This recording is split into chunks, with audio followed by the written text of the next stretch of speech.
राजस्थान में विधानसभा चुनाव सिर पर है। इस बीच राष्ट्रीय लोकतांत्रिक पार्टी के सुप्रीमो हनुमान बेनीवाल राजस्थान में कांग्रेस और बीजेपी का विकल्प खड़ा करने की तैयारी में जुटे। लेकिन अब खबर यह है कि हनुमान बेनीवाल बीजेपी एनडीए के पुराने घटक दलों को जोड़ने की तैयारी कर रहे हैं। अब जब बिहार में उपेंद्र कुशवाहा, चिराग पासवान के वापस आने की चर्चा तेज है, तो वहीं यूपी में ओम प्रकाश राजभर भी एनडीए में लौट आए हैं। अब सबकी निगाहें राजस्थान के नागौर से सांसद हनुमान बेनीवाल पर है। आरएलएसपी प्रमुख हनुमान बेनीवाल ने पिछले दिनों राजस्थान में अशोक गहलोत सरकार के खिलाफ कई सभाएं की, आंदोलन किया। हनुमान बेनीवाल अचानक से भाजपा पर हमला करना कम कर दिए हैं, जिससे कि ये कहा जा रहा है कि ये भी एनडीए का कुनबा मजबूत करेंगे। अब जब पीएम नरेंद्र मोदी 28 जुलाई को खुद नागौर आ रहे हैं, तो चर्चा है कि हनुमान बेनीवाल एनडीए की तरफ से आ सकते हैं, एनडीए का कुनबा मजबूत कर सकते हैं। हालांकि हनुमान बेनीवाल ने इस पर कुछ नहीं कहा है अभी तक। सियासी गलियारों में चर्चा यहां तक की है कि हनुमान बेनीवाल को केंद्र की मोदी सरकार में शामिल किया जा सकता है, इसलिए अभी मंत्रिमंडल के फेरबदल में भी देरी की जा सकती है, रोका जा सकता है, क्योंकि पिछले कई दिनों से चर्चा चल रही है कि पीएम मोदी का मंत्रिमंडल विस्तार होगा। दरअसल आम चुनाव 2019 में राजस्थान में बीजेपी और आरएलपी का गठबंधन हुआ था। एक सीट आरएलपी को दी गई थी और 24 सीटें बीजेपी ने लड़ी थी। किसान आंदोलन को लेकर आरएलपी ने अपना गठबंधन वापस ले लिया था, आप सबको याद होगा। बायतू में उमेदाराम बेनीवाल के जन्मदिन पर आशीर्वाद समारोह में आयोजित सभा को संबोधित करते हुए सांसद हनुमान बेनीवाल ने कहा कि मंत्रियों को सलाह दे रहा हूं कि मंत्री बनने का मौका बार बार नहीं आता। मौका मिलने पर जो व्यक्ति काम नहीं करता है, जनता उसे जवाब भी मांगती है। ये सही है कि हमारे लोगों को जानबूझकर दिल्ली में कमजोर किया जाता है। ये पहला मंत्रिमंडल है जिसमें हमारे समाज के कैबिनेट मंत्री नहीं है।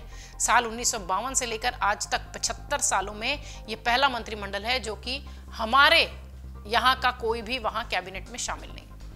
आपको बता दें कि सांसद हनुमान बेनीवाल अग्निवीर और किसानों के मुद्दे को लेकर एनडीए से अलग हुए थे और अब किसानों के बिल वापस हो चुके हैं और पीएम नरेंद्र मोदी खुद खरानल में किसानों की किसान सम्मान निधि राशि भी भेजने वाले हैं। इसमें हनुमान बेनीवाल के अनुसार काम समझा जा रहा है कि किया जाएगा। इसे सहमति के समीकरण से भी जोड़ा जा रहा है। सूत्र कह रहे हैं कि हनुमान बेनीवाल इन दिनों भाजपा और अगर कह लीजिए या एनडीए से जुड़े जो दल हैं उन पर हमला बोलना कम कर चुके हैं। इसलिए भी ये कहा जा रहा है कि हो सकता हो वापसी हो जाए।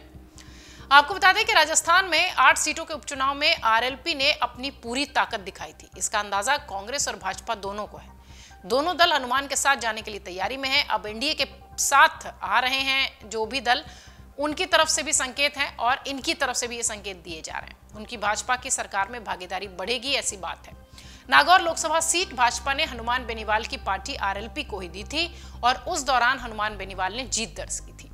सांसद बेनीवाल ने यह भी कहा कि सचिन पायलट से मेरी अच्छी दोस्ती थी, लेकिन वो कभी सड़कों पर नहीं गए। गुज्जर आंदोलन हुआ तब लोगों ने कहा कि सचिन पायलट गुज्जर आंदोलन के बीच आंदोलन को छोड़कर चले गए थे।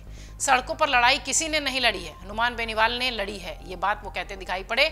उन्होंने कहा कि मुख्यमंत्री हार्डकोर अपराधियों से लड़ा हूं मैं, अब भी लड़ाई लड़ रहा हूं। युवाओं की लड़ाई की अगुवाई राजस्थान का बेटा कर रहा है और ये सारी बातें वो अपने संदर्भ में कह रहे थे। फिलहाल इन सब बातों के बीच अब यह माना जा रहा है कि हनुमान बेनीवाल भी एनडीए का कुनबा मजबूत कर सकते हैं और चूंकि वो पिछले कई दिनों से भाजपा पर कम हमलावर हैं, इसलिए यह कहा जा रहा है कि राजस्थान में जो अभी नागौर में संबोधन होने जा रहा है पीएम मोदी का, उनका जो दौरा होने जा रहा है, ऐसा माना जा रहा है कि हनुमान बेनीवाल इस पाले में फिर से नजर आएंगे। इस पाले से संदर्भ बीजेपी के पाले में। अमर उजाला अब आपके टीवी पर भी। अपने स्मार्ट टीवी पर YouTube पर सर्च करें अमर उजाला, चैनल सब्सक्राइब करें और देखें ताज़ा खबरें, वो भी HD क्वालिटी में। और हाँ, बेल आइकन दबाना ना भूलें ताकि हर खबर हो आपके घर। अमर उजाला, निष्पक्ष, निर्भीक, निरंतर।